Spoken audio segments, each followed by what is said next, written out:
And Jake Paul is probably going to make a name, and he's going to fuel his ego even more, and it's probably going to be great for him and his brand. Not good for Ben Askren, but you know, his whole brand and everything kind of went downhill after that whole Masvidal knockout. He's never going to recover from that. So I just saw the news a couple hours ago that Ben Askren is going to be facing off against Jake Paul in a professional boxing bout taking place in April of 2021.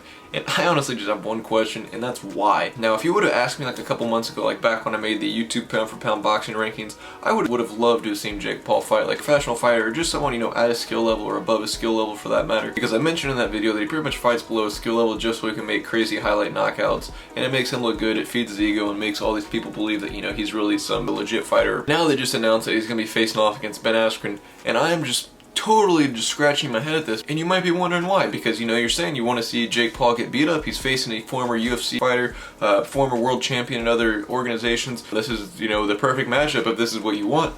Which is not the case at all, because this is actually entirely probably the quite opposite. If you look at anybody on the UFC roster, anybody that's signed to the UFC, Ben Askren is probably dead last in terms of striking ability and striking skill. Ben has absolutely no hands whatsoever. Like, Jake Paul facing Ben Askren is absolute best case scenario for Jake Paul. This guy like depended so much on his wrestling, like by the time he got to the UFC, like he just depended on that so much, he didn't really realize that he needed the striking and all the other facets of fighting, that when he got to the UFC, he pretty much got bullied, because he's a real former UFC fighter, a legit, you know, MMA fighter that has world champion experience. And Jake Paul is going to fight him in a boxing bout, and it's going to look good for him because he actually probably has the better hands between the two. Jake kind of posted like some side-by-side comparison of the two on his Instagram, like when the fight got announced. And honestly, this is just the dumbest thing in the world, because it's supposed to be like a stat comparison, and really all this honestly is just kind of like a clout matchup. It's pretty much just to make Ben look good, so when Jake beats him, it makes Jake look even better. So pretty much all it says, like right here for Ben, is he's a two-time NCAA Division I wrestling champ, Olympic caliber athlete. He's a former 1FC world champ, 19-2 professional MMA record. It says he's defeated MMA legends, and if you look at Ben's record, he hasn't defeated any MMA legends. And it says 15 years of combat sports experience, and the real big selling point here is he has less losses than McGregor. That last line right there that says he has less losses than McGregor just shows me you are completely catering this whole market. You are catering this fight. Everything you're trying to sell is to the complete MMA casual fan community, the complete fighting casual fan community, because these are the same people that think McGregor's the GOAT, because if you say he has less losses than McGregor, then this guy honestly must be a stud, you know what I mean? And Conor McGregor's, you know, he's the most famous and the best fighter of all time.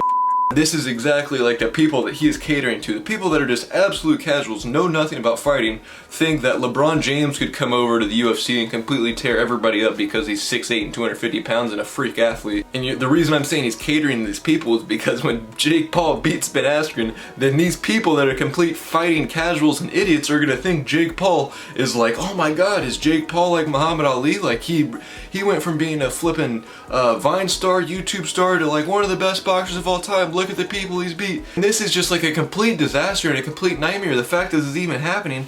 And I honestly was thinking, okay, if I'm someone close to Ben Askren, why wouldn't I, you know, be trying to talk him out of this, or maybe say, hey, maybe this isn't a good idea, you know, you really don't have the best at striking. This kid is really just kind of clout hunting and trying to find someone to make a name off of. But I was thinking, you know, all the people probably around Ben Askren, all the people that are around him that are all fighting related, are all like coaches, managers, things like that, and they all probably thought that Ben was done, you know, they're not going to make any more money off Ben, he's done fighting. He's not going to, you know, be in any more fights, so we're not going to be able to make a cut or a commission off his earnings or his winnings, whatever. But honestly, if you're his manager, this is the absolute best case scenario, because he's fighting Jake Paul. He's gonna get a decent purse, a decent payout, and this guy, you know, he thought his cash cow or whatever, Ben Askren, was retired and he's done, and he sees this opportunity. He's like, sure, I'm not gonna tell him no. You know, he's gonna tarnish his legacy, yeah, but I'm gonna get one more payday out of him, so who cares? That's why I just think this is like a total disaster. Maybe I could be wrong. Maybe Ben actually does hold his own, and you know, Jake doesn't actually completely work him. I just don't want this to happen, because I feel like it kind of just messes with the integrity of fighting, you know, because people, if Jake wins, people are really going to think that you can kind of just jump into fighting and, you know, be a stud because you're famous, or, you know, you're athletic or strong or whatever. People are going to think that, like, they're not going to realize that the hard work and everything that goes into fighting. And I don't know, it just drives me nuts, because like the whole MMA community in general is just scratching their head. They're like, why in the world is this happening? That's my whole thought process. But you know, good for Jake Paul, good for Ben Askren. They're going to make money, and Jake Paul is probably going to make a name, and he's going to fuel his ego even more, and it's probably going to be great for him and his brand. Not good for Ben Askren, but you know, his whole brand and everything kind of went downhill after that whole Masvidal knockout. He's never going to recover from that. I don't know. We'll have to wait and see, but those are my thoughts on it. That's how I see it happening, and I don't really think it's going to be good for Askren, but we'll see. Let me know what you guys think in the comment section below. If you guys think Askren's going to win, if you think Jake Paul's going to win, what you guys think. If you guys did enjoy this video, please be sure to drop a like, comment, share this video. If you guys know anyone's going to enjoy this video, send my video their way. I would greatly, greatly, greatly appreciate it. And until next time, I'll catch you guys later.